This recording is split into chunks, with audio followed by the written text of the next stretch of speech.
Excuse me, could I get everybody's attention, please? Thank you. I hope everybody enjoyed their lunch. We're going to go ahead and get started with the afternoon part of the program. It's my pleasure, actually, to introduce Ambassador Edward Dridgian. He's the founding director of the Baker Institute. Been here since its inception, and a person I've actually learned quite a bit from. So it's my pleasure to introduce him, and without that, I'll hand the floor over to you, Ambassador. Thank you very much, Ken. Thank you very much, Ken. Is this working? Yes. If I doze off, I just got off the plane from a trip to Qatar, Oman, the UAE, and Bahrain, literally 2 hours ago.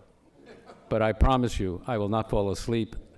But the condition is that you don't fall asleep. It's really my pleasure to have this opportunity to talk to this excellent event that Ken Medlock and his colleagues have put together on energy market globalization. You're going to be exposed, have been, to a great deal of expertise on investment and commodity price cycles.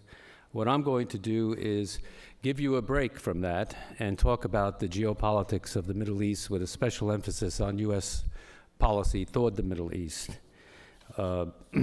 Because, as you all know, one of the key determinants in the energy business is the political framework in which we all work, especially energy corporations, in this very important but volatile part of the world. Let me make some comments, and I think it's interesting, having just come back and had meetings with some of the leaders there, Sultan Qaboos of Oman, the Emir of Qatar, and Sheikh Mohammed bin Zayed of the UAE and others, you get the sense of the importance of America's role in the Middle East, of course, globally, to state a truism. But they're worried out there. They're worried about the coach. Is the coach there? Is the coach there to really influence events in what they would consider to be a positive direction? They're not sure. They're not sure. And this is an element of incertitude that will have to be determined either, if you look at it strategically, by Washington reacting to events, which is obviously a key element of foreign policy formulation. Someone once asked Harold Macmillan, Prime Minister of the UK, what is the most important factor in your foreign policy formulation? He said, oh, that's easy, sir. Events, events, events. But there's another element of foreign policy, which is a strategic planning and a strategic concept, and trying to form the environment in which the U.S. pursues its national interests and security interests, and moving from conflict management and just reacting to events to conflict resolution, be it on the Arab-Israeli side, be it with Iran, be it with Afghanistan and the other countries of the Arab world. And especially,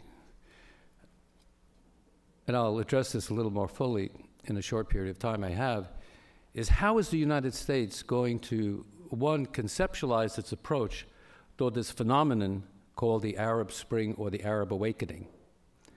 Are we just going to react to what's happening in each country?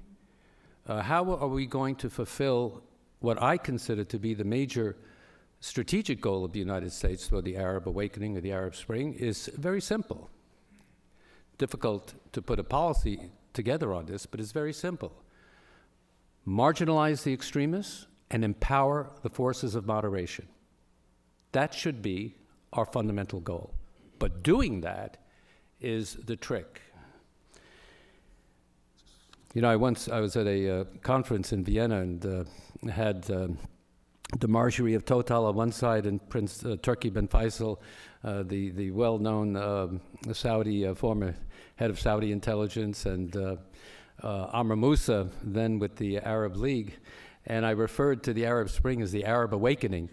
And then when it became Prince Turki bin Faisal's turn to speak, he turned to me and said, "Well, Ed, that's really interesting, the Arab awakening. I didn't realize I've been asleep all these years." So I have to be careful of what terminology I use. I think it's really important to connect the dots. The dynamics have changed since the Arab Spring. When we look at the placards that first started emerging on YouTube in Tunisia, when this young Tunisian set himself on fire and lit the match not only on himself, killing himself, but also lit the match that just spread throughout the region. And no one ever thought that it would spread so quickly to Egypt, one of the most important countries, if not the most important country with Saudi Arabia in the Middle East. The alacrity with which it spread with the downfall of Ben Ali in Tunisia and then Hosni Mubarak in Egypt. But there was one placard that really caught my eye. It was seen frequently in Arabic, kifaya, enough. This placard was being held by a lot of young people. Enough. And what did it mean? Well, it meant enough of the lack of political participation, enough of no jobs, enough of no social security, enough of a broken education system, and enough of corruption. You know, it's very interesting. When the Arab Spring came to Syria, later on, months after, especially after Libya and Tunisia, Egypt, and Libya, there were high school students who started protesting in this dusty southern town in Syria called Daraa. High school students, peaceful protest, and they went before two buildings in Daraa, and this is very symbolic. One of the buildings was the Ministry of Interior building, which was the oppression of the regime, the lack of freedoms, the lack of political choice. But the other building that they went to and sprayed graffiti on was Syria-Tel, the cell phone company. Aha, high school students. What message was this? Well, they were saying enough of the systemic corruption of this kleptocracy. Because Syria-Tel is run by the in-laws of the Assad family. They have a monopoly not only on the cell phone companies, but on the duty-free shops, but on the energy sector, and you just go down the line. And these kids, these high school students, they knew exactly what they were targeting. And the symbolism is very important to know and to try to understand the context of the Arab Spring or awakening.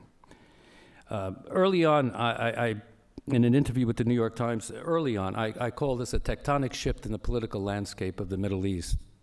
At the time, I said, "Oh my God, have I exaggerated?" But it's true. This phenomenon is a tectonic shift in the whole political landscape of the Middle East, which is changing the Middle East in ways that are going to be generational. If it's truly the true end of the post-colonial period in the Middle East, and we don't have time to go into that, but you know, when the British and the French put together the Middle East after World War I, between 1916 and 1922, in the famous Sykes-Picot agreements, they virtually carved the Middle East up according to their imperial and colonial designs and interests. And they created a larger Lebanon, cutting it out of Syria. They created a Palestine for a homeland for the Jewish people and the Palestinians. They created out of whole cloth a country they called Transjordan in order to reward the Emir Abdullah for helping them fight the Turks in World War II in the Arabian countries, in the peninsula. They created Iraq. And it's interesting, when they drew the lines in Iraq, they separated one of the southern provinces and made it Kuwait. And just think of what I've just said here. Carved up Syria and Lebanon, the civil war in Lebanon, the conflict between Syria and Lebanon, carved up Palestine, the Arab-Israeli conflict, Jordan, which King Hussein in his autobiography said, "Uneasy lies the head," a state that always has to confront with instability, and Iraq, where the United States has expended much blood and treasure in recent years, not only when Saddam Hussein invaded Kuwait in the first Gulf War, but later on when we invaded Iraq in order, wasn't about WMD, as it surely turned out, but for a change of regime to dispose the dictator. So it's very important to understand the history of it, because a lot of people say, well, were we surprised? Well, having been involved in these issues for most of my lifetime in the government, we were not surprised by the fault lines within the Arab world. We were not surprised by the education deficit, the unemployment deficit, the political deficit, the civil society deficit, the autocracy. We weren't surprised by that. We were certainly surprised by how this just appeared as a grassroots movement led by youth. It wasn't a social media revolution, by the way. The fundamental factors were what made the revolution, but social media facilitated greatly the ability of this generation of protesters to spread the word. Let me and this comes from an Arab source, so it's not a Western source. 2009, 2 years before the Arab Spring. Just listen to these statistics. More than half of the 300 million residents of the Middle East are under 25 years of age. Unemployment is a problem afflicting all 22 member states of the Arab League, but it is most conspicuously a youth issue. 50% of the jobless are under the age of 25, roughly double the world average. Women have an especially difficult time finding jobs. 65 million adult Arabs are illiterate, and 2/3 of them are women. More than 10 million Arab children between the ages of 6 and 15 are still not enrolled in any schooling.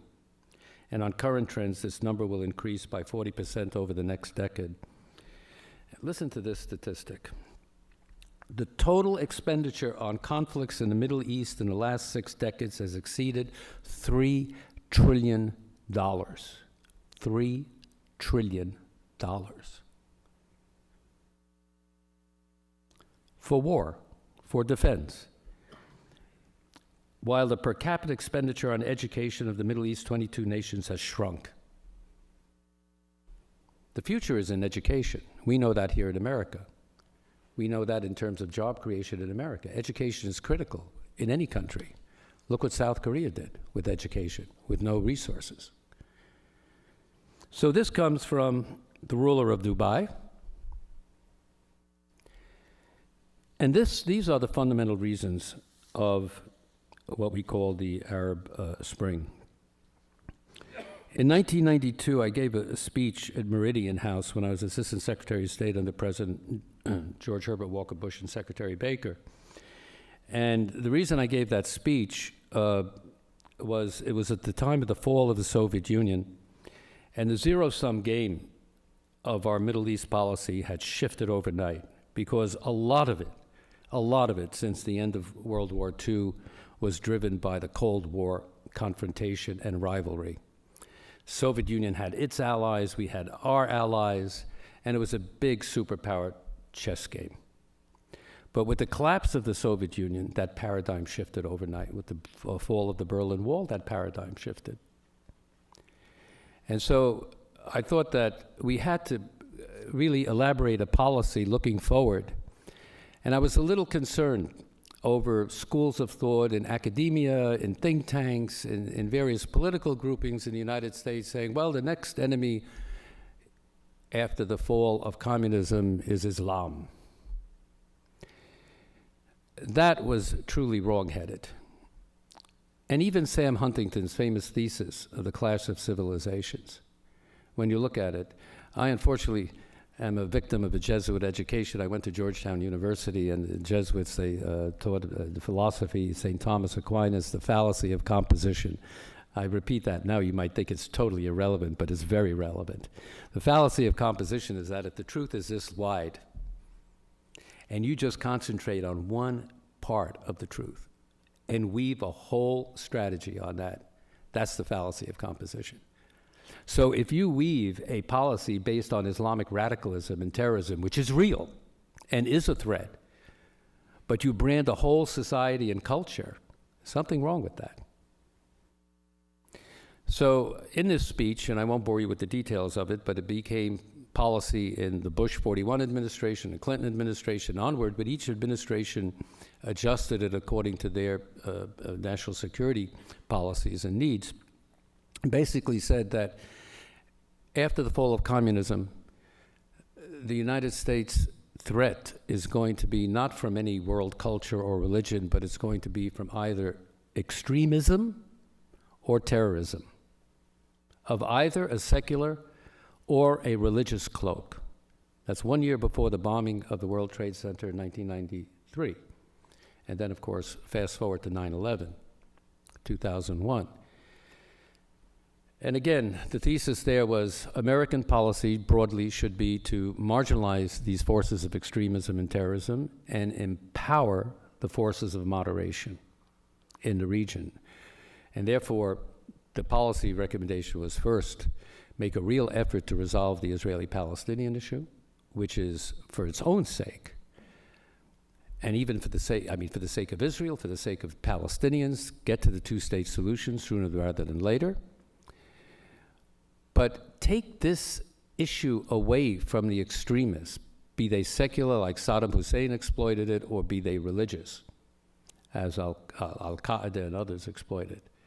Take this issue away from them.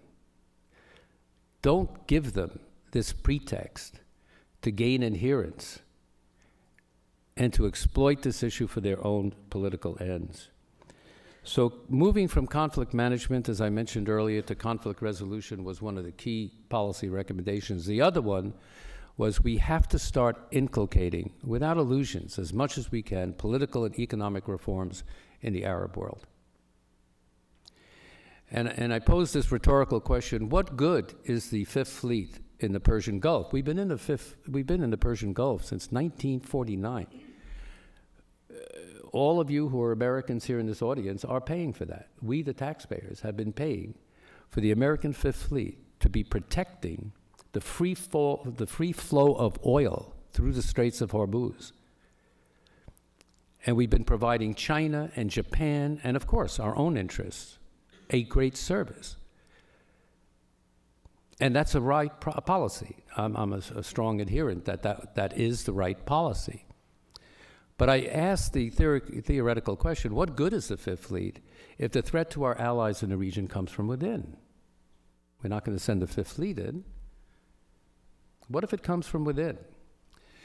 So we have to go to our friends and make political and economic reforms an integral part of the bilateral relationship between the United States and these specific Arab countries. The two most important countries, Egypt and Saudi Arabia. And on Saudi Arabia, he stated that, we shouldn't have the illusion or the arrogance to try to parachute in a Jeffersonian model of democracy into the sands of Arabia. That's really wrong. But understand the culture. For example, in Saudi Arabia, they have the Majlis al-Shura, the Consultative Assembly. It's appointed by the king, but urge the king, this is 1992, remember, urge the king to make it more representative with a view toward making it elective. Now, King Abdullah, to his credit, has in recent years been doing exactly that. And then last year, he made a very bold decision to appoint 30 women to the Majlis al-Shura. Okay, you could say, well, how much? But in the Saudi context, that's good. So one thing in our diplomacy we should be doing is putting ourselves in the skin of the other in each one of these countries, understand their culture, understand their political framework, their religious framework, and work within that to try to influence policies that, again, will embolden and strengthen the moderates and marginalize the extremists. And economic reforms are critical. We believe in private entrepreneurship and the market system as the best vehicle for creating jobs. An educational system is a critical component of that. But let's gear our policies, let's gear our soft power into these fields so that we can at least help the evolution of these countries. Now, this speech was, there was another element of it, which you remember 1992 was when the Algerian elections were taking place, and it was a slam dunk that the Islamist party, the Salvation Front of Algeria, was going to win that election. We were very worried about that in Washington because Algeria is a major hydrocarbon producer, saddling friends such as Morocco and Tunisia and then further on Egypt. And we were nervous about seeing an Islamic party, a rather militant one, coming to power in Algeria. But we didn't have the illusion that we could change events on the ground. But in the speech, I made reference, without mentioning Algeria, that while the United States is for one man, well, I actually use the word person, but it was translated in the Arabic world as man. I said, while the United States is for one person, one vote, the United States is not for one person, one vote, one time. And we are very suspect of those groups who will use the democratic process to come to power in the Arab world, but once in power, will monopolize and destroy that process and monopolize power and stay in power forever. So that was translated in the Arab world that while we're for one man, one vote, we're not for one man, one vote, one time. And that's been interpreted in many different ways. The good news for me is that the conservatives love it and the liberals love it. So they've interpreted it entirely according to their own political agendas. So I think when we look at the challenges to foreign policy and national security, one thing that I think Washington should do is step back. Let's start getting some George Kennans and some strategic thinkers to try to conceptualize what our overall approach should be to this phenomenon called the Arab Spring, Arab Awakening. Let's put the various coordinates of our policies, be it the political, military, to the economic, to crisis resolution, conflict resolution, economic and social development. We need to construct a strategy. The parallel isn't right with the Marshall Plan after World War II because the historic circumstances are entirely different. But something, a junior type of conceptual approach that makes sense. The Middle East today is in one of its most turbulent periods. Not only because of the Arab awakening, but what is happening in Syria, what is happening in Iraq, what is happening in Afghanistan, what is happening in Iran. The situation in the Middle East is not very stable. And having just come back, people in the region are rightfully nervous because there are too many things happening concomitantly, and no one has a sense of direction. And each country is trying to fend as best it can. But again, they ask, where's the coach? Now, I think we've learned that America cannot be the policeman of the world, and we cannot repeat the arrogance that we have sometimes indulged in to think that we can truly change events by some bold actions. But what I'm saying is that too much passivity creates a problem. There is no other country in the world that can replace the United States in terms of leadership in crisis situations like this. But we have to do it intelligently. So I think one thing we should do is, in the context of a broad approach along the lines I've outlined, a very more toward soft power than hard power. But where necessary to use hard power, we have to make those tough choices. But as a policy of differentiation, take every country on its own merits. That's very important. Egypt is different than Saudi Arabia. They're both different than Syria. They're different than Iraq, they're different than Afghanistan, etc. Differentiation is very important. Now, another element is to understand how to deal with Islamist parties that are coming to power. Why should we be surprised that if there are more open elections in the Arab world, which is predominantly Muslim, that Muslim organizations and parties are going to come to power? Why are we surprised? Well, we're surprised because ever since World War II, we had secular dictators that were our allies. And because of the Cold War, we went with them.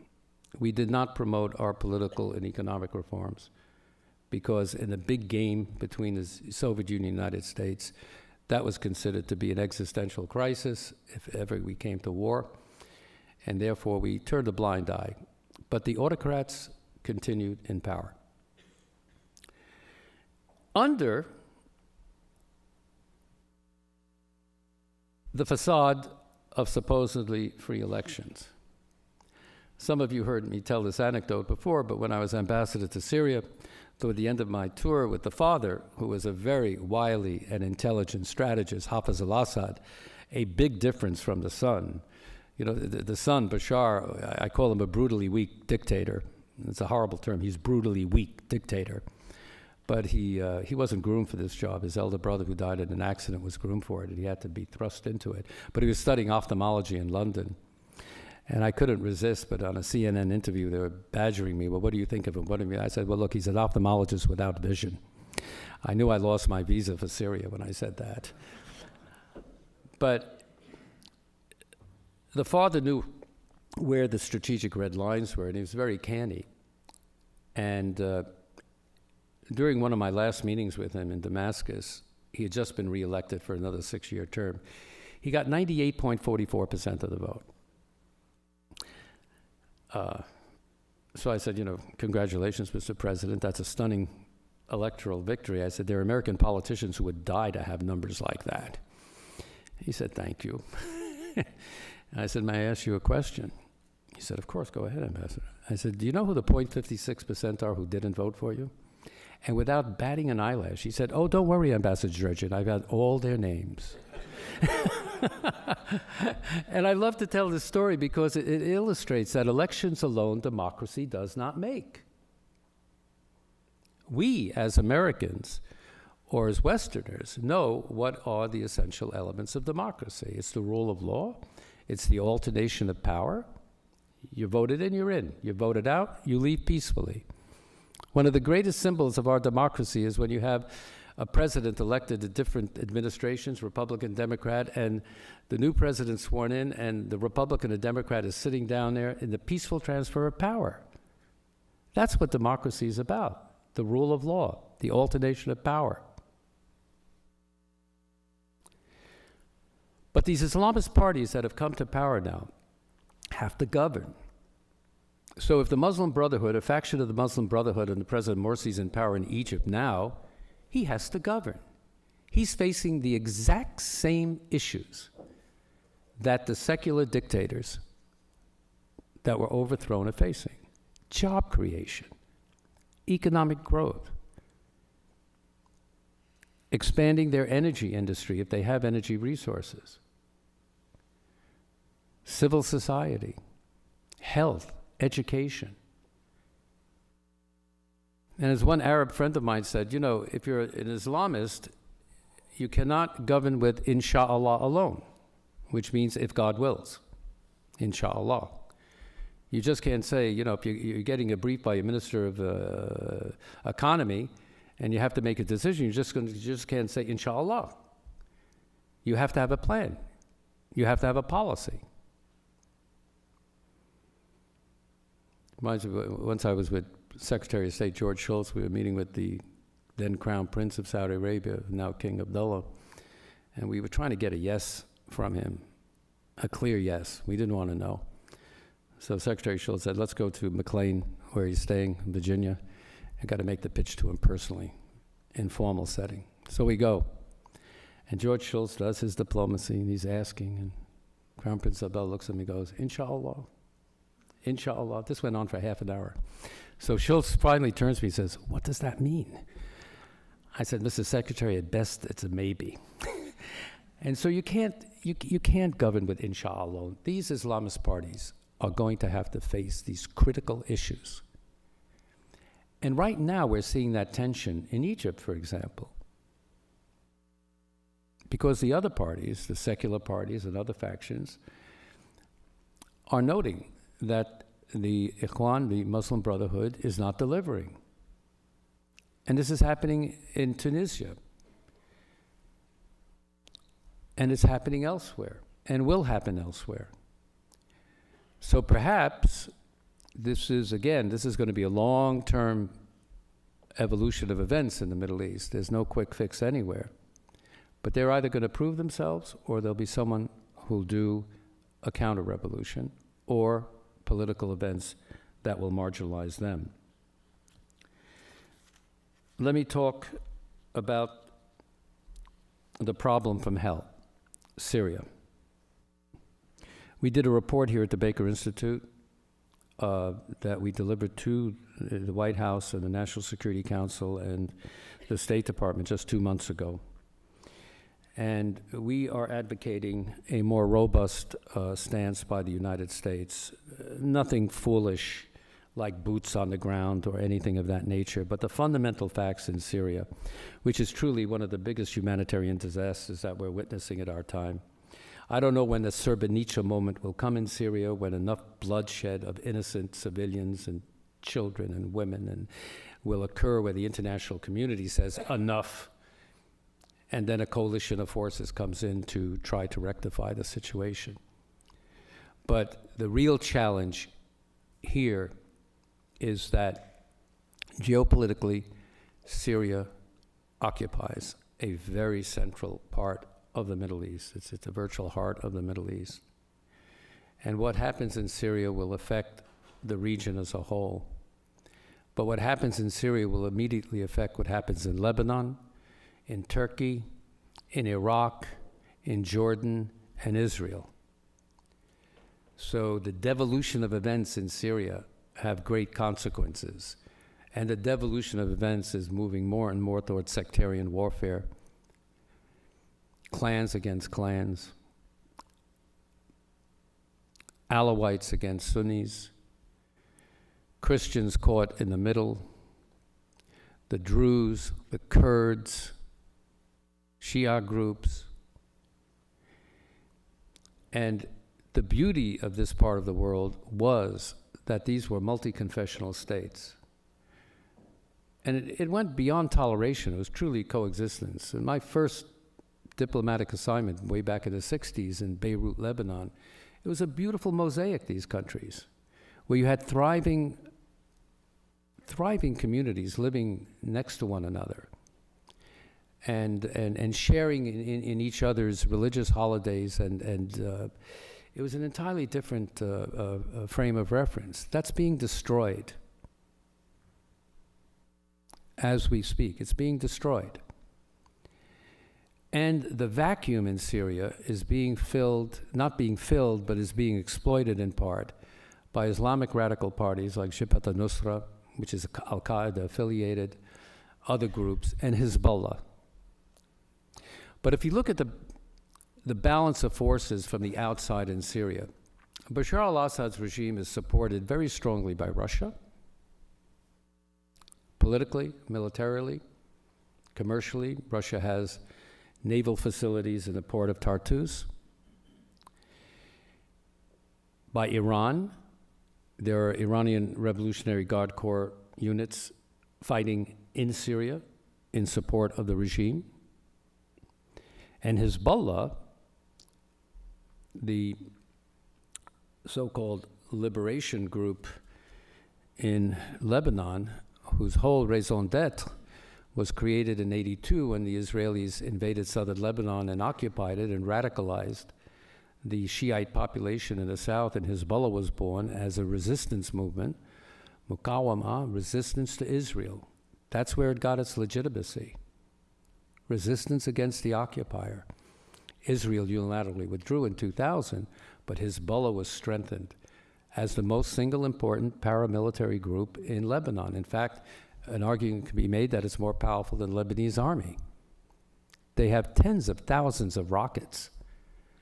They're heavily armed, financed by Iran, trained by the Iranian Revolutionary Guards. And now all of a sudden, Hezbollah is fighting in Syria, not against the Israelis, but against other Arabs. So Bashar's regime, which includes political support from China in the UN Security Council, the father put together a very hermetically sealed power structure that's proven its resilience. Even though Bashar is incompetent, it's proven its resilience. And on the other side are the Syrian opposition. They're diffuse. They're not coordinated very well at all. They represent different factions. I met with them about a year ago in Istanbul, met with 15 people. I got 10 different opinions. And yet, they are being supported willy-nilly by the Saudis, the Qataris, the UAE, the French, the British, the Turks. We're giving humanitarian assistance. But there's no central organizing entity that is coordinating assistance to the opposition. Now, legitimately, the fear is that there are radical groups within the opposition, and we don't want to make the mistake of providing assistance to groups that will then turn against us or turn against our friends in the region. That's legitimate. And I can understand the administration's caution when it has to deal with this. There are no easy answers. There are no easy answers. But look at the diplomatic playing field on Syria. And this is what I call the theater of the absurd in diplomacy. The international community is supporting so-called, supposedly, first Kofi Annan's, the special representative of Syria for the UN, and now Lakhdar Brahimi, their plan to obtain a ceasefire, to start negotiations between the regime and the opposition groups, toward a political transition to a post-Assad era. Okay, that's fine. But at the very beginning of all of this, we in Washington immediately said that Bashar al-Assad is illegitimate, he should leave, we will not deal with him. Okay. So immediately you're supporting a diplomatic effort that is urging a dialogue between the regime and the opposition on the one hand. On the other hand, you're saying we're not going to deal with the regime. It doesn't make sense. It doesn't make sense. You know, diplomacy, the namesake of this institute, James A. Baker III, he's famous for saying, you don't make peace with your friends, you make peace, you don't make peace with your friends, you make peace with your enemies. You have to engage your enemies in diplomacy.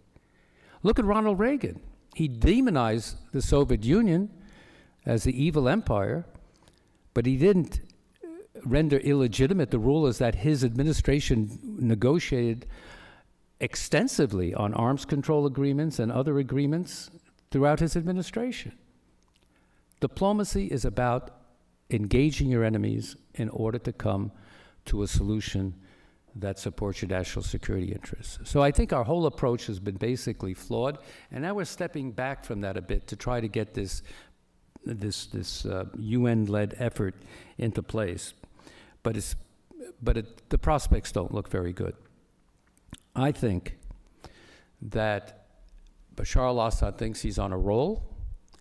He knows that he's got extremely serious problems, but he thinks he can hold off until 2014 and the next presidential elections in Syria when they're scheduled. And as long as this stalemate exists and he feels that he may prevail, the diplomatic initiatives, I think, are going to be stymied. So what do you do with diplomacy? Now, in the back, I've been talking about soft power, hard power. What we should be doing in terms of hard power in Syria is in some way equalizing the military playing field in Syria. The regime has total monopoly of air power, airplanes, missiles, and they've been killing many civilians, sure, they get some of the rebels, but a lot of the casualties, civilian casualties, has been done by missile strikes from airplanes and bombs by airplanes on civilian targets, where they get information that a rebel group may be meeting there, and the collateral damage is extensive. And the opposition has no way of countering that. So I think there are things we can do. We can do short of going to war, but there are many sophisticated things we can do to neutralize their monopoly of the air. A lot can be done with electronic SIGINT and other things that are very, very classified, but a lot can be done. And I think we need to start providing military assistance to carefully vetted groups.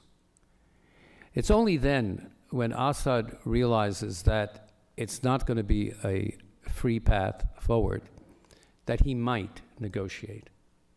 Now, all of this, there's a big if. But if the situation remains the same as it is now, we're going to be in a perpetual stalemate, the situation is going to deteriorate, and then we're going to be faced with a major crisis, and then have to intervene in not the best circumstances for American interests. A word on the Arab-Israeli situation. Again, we came out with a report 2 months ago. They just happened to come out at the same time. And we have a very vigorous program here at the Baker Institute on Israeli-Palestinian peacemaking.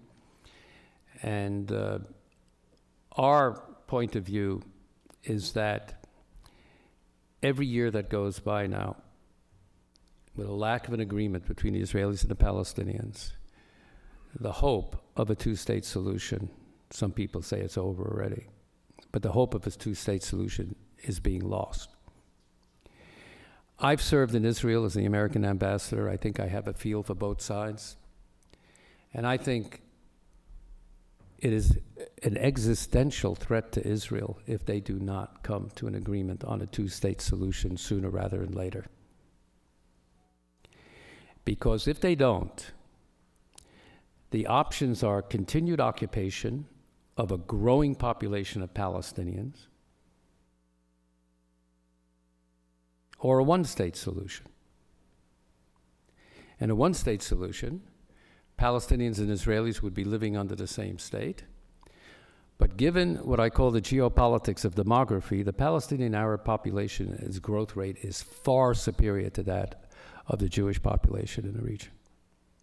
And in a decade and a half, they would be so overwhelmed that the concept of a Jewish state would be highly diminished, to say the least. If I were an Israeli, my first priority would be to get my prime minister to negotiate a two-state solution sooner rather than later, because if indeed the goal is to have a state for the Jewish people, it's only in the context of a two-state solution. Every year that goes by, it's going to become more reckless. To say nothing about the suffering of the Palestinian people under occupation, the economic, social, and personal and humanitarian hardships that they've endured for all these years. They need their state.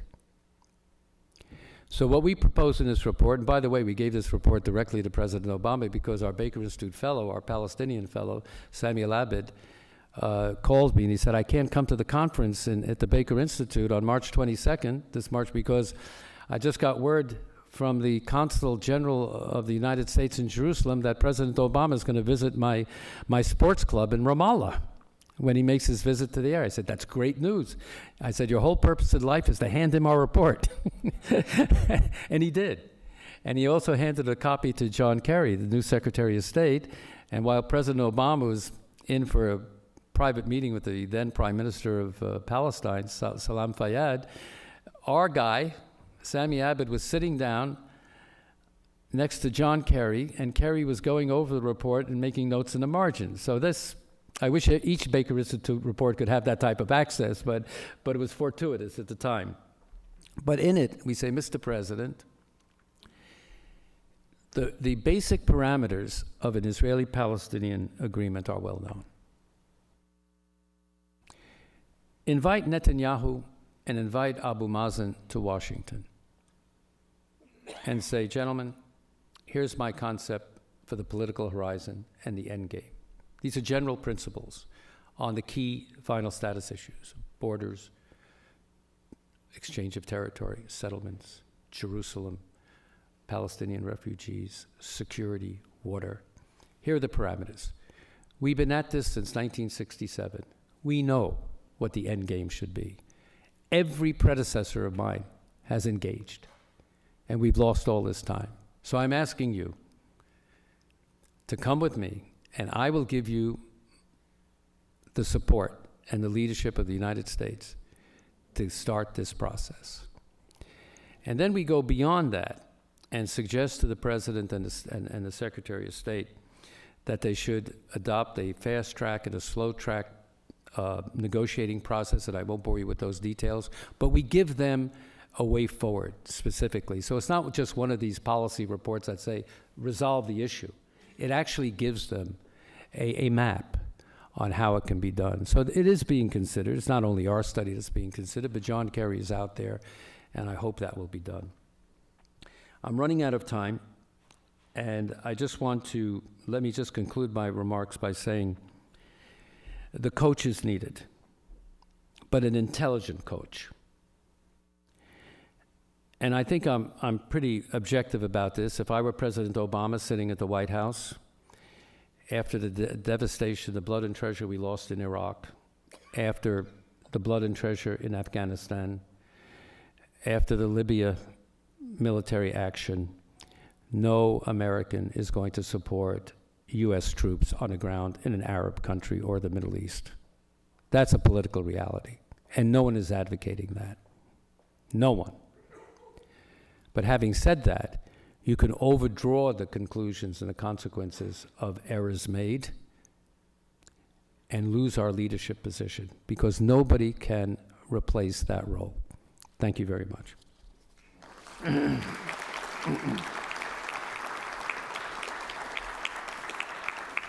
Take one or two questions. Yeah, we got a little time for a couple of questions if there are any from the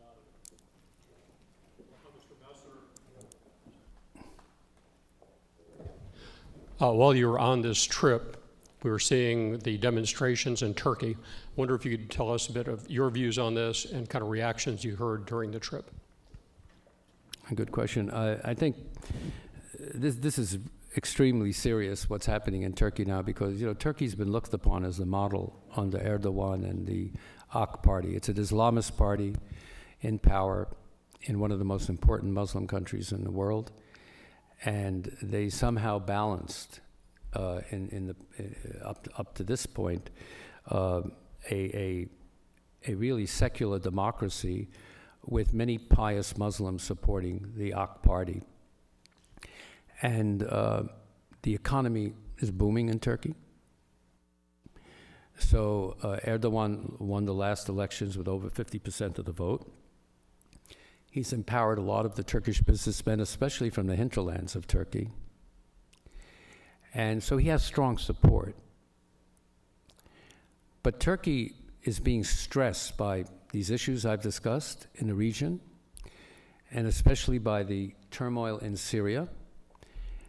And an existential problem for Turkey is the Kurdish issue. And as Syria starts down this road of devolution, there's a very important Kurdish population in the northeast of Syria that has a symbiotic relationship with the Kurdish population in the southeast of Turkey. Turkey has been fighting Kurdish terrorism, PKK party, for decades, and now they've come to a ceasefire. But what Turkey's real fear is that Kurdish nationalism, because of the devolution of the situation in Syria, the unsteady situation in Iraq, that the Kurds don't start thinking of creating their own state, and not only looking at northern Iraq and northeastern Syria, but saying, hey, we have a Kurdish homeland in southeastern Turkey. This is what I call an existential threat. So they have to contend with that reality. I think, it's interesting. Erdogan, when he went to Cairo, he made the Muslim Brotherhood angry at him because he gave a speech, he made a statement, he's saying, government should be equidistant from all religions. Here's an Islamist leader. And he got highly criticized for saying that. But the AK party, they've somehow have gotten it right. But in Turkey now, the secular parties and the groups that don't support him feel that there's a creeping Islamization in terms of personal status that is creeping into the system, and that Erdogan is becoming more and more autocratic. So I think what you're seeing in the streets that started out as an environmental protest, not to cut down trees in this park in central Istanbul, is now becoming a political confrontation. So we'll see how it evolves. But I think the regime the government has to give a little on this in order to avoid a conflagration. But God forbid that Turkey goes into a tailspin, because then could you just imagine, just think of it. Syria going down, Turkey going down, Iraq. The end game in Iraq is very ugly today. There is now the resurgence of sectarian warfare between Sunnis and Shia in Iraq. So it's a very sensitive situation. Yes? With the sectarian, do the Sunni leaders or the Shia leaders, do they have any kind of communication with each other to try to find some solution to this, to try to talk with each other and try to realize that there's no positive end to this, so they have to find some way to live together like they used to, the way you stated years ago? Well, it's interesting on this trip, and I have to be discreet about this, but one of the rulers confided in me in what they're doing with the Iranians. So there are communications. They're not talked about. There are communications. Mr. Ambassador, one of the things that happened while you were gone was a summit between the United States and China. What did you hear from leaders in the Gulf region on their feelings on that? Nothing. It was off their radar screen. We had so many other things to talk about that we didn't talk about. You mean the cyberspace? No, just the U.S.-China summit. No. Not talked about. No, not talked about. And I don't think I think they're happy about that. I think they'd like to see the U.S. and China move forward in a constructive manner. You know, they sell a lot of their oil and gas to China. And there's a burgeoning Chinese interest in these commodity countries, be it oil or food or whatever, minerals. So they attach a great deal of importance to the China connection, especially in the Gulf. And that I certainly was told about, the importance of China in terms of in the energy sector. Thank you, sir.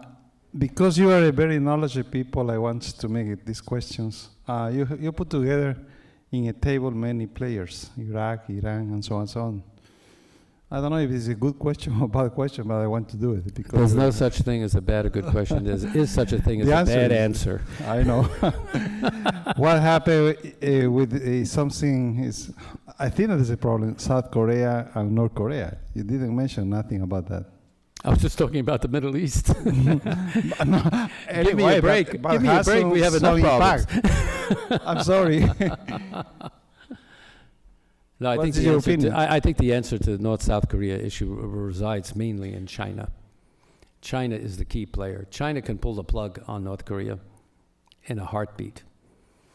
And I think it was important that Obama and Xi Jinping, the new president of China, that they discussed. They had North Korea very high on their agenda. But China is going to be the critical factor in avoiding a catastrophe on the Korean Peninsula. Last question. Oh my God, a lawyer. Alan Crane. Your Excellency, you mentioned the Russians before and their position vis-a-vis Syria. What do you see their end game, their desired outcomes, and how would they work to get what they want in the area? Let me answer that question, Alan, by giving you an anecdote. I had a discussion with Henry Kissinger about 2 years ago, and I think this answers your question. And I asked him,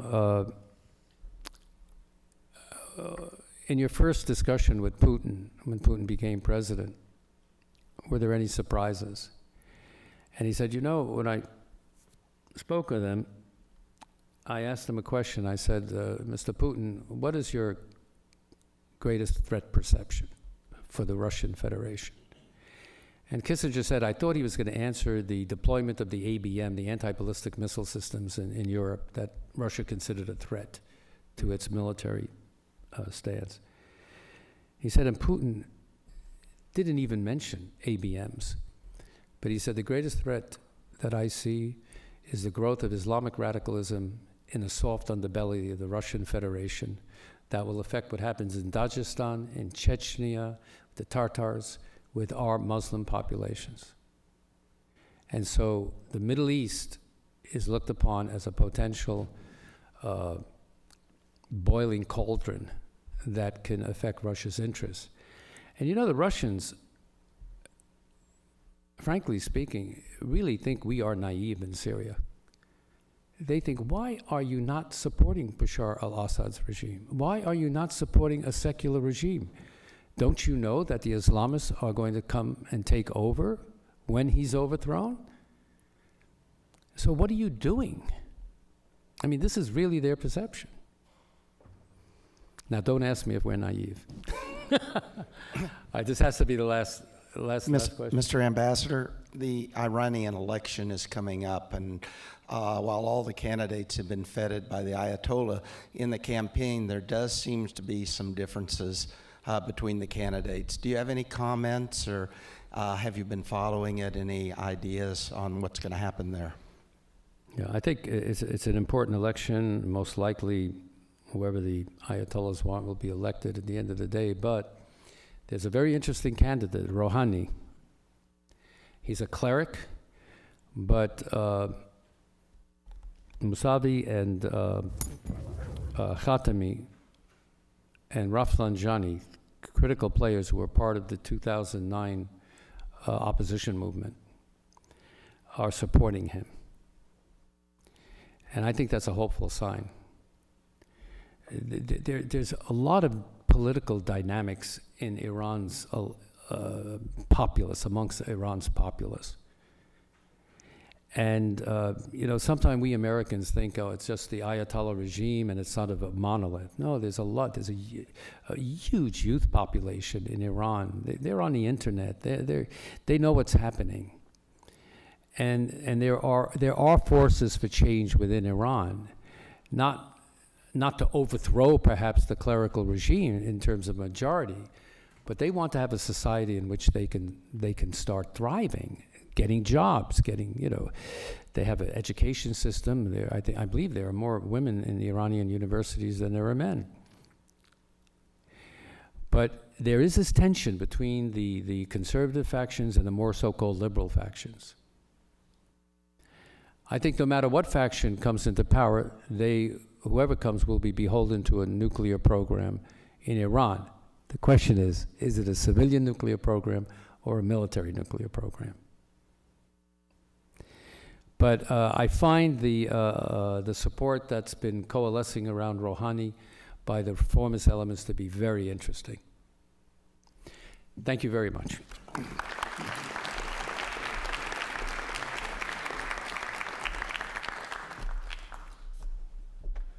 Okay, we'll actually, I think we're a little over. That's okay, though. That was actually very useful. Take about 5 minutes, and then we'll reconvene back in the conference facility behind us for the next presentation. Thank you.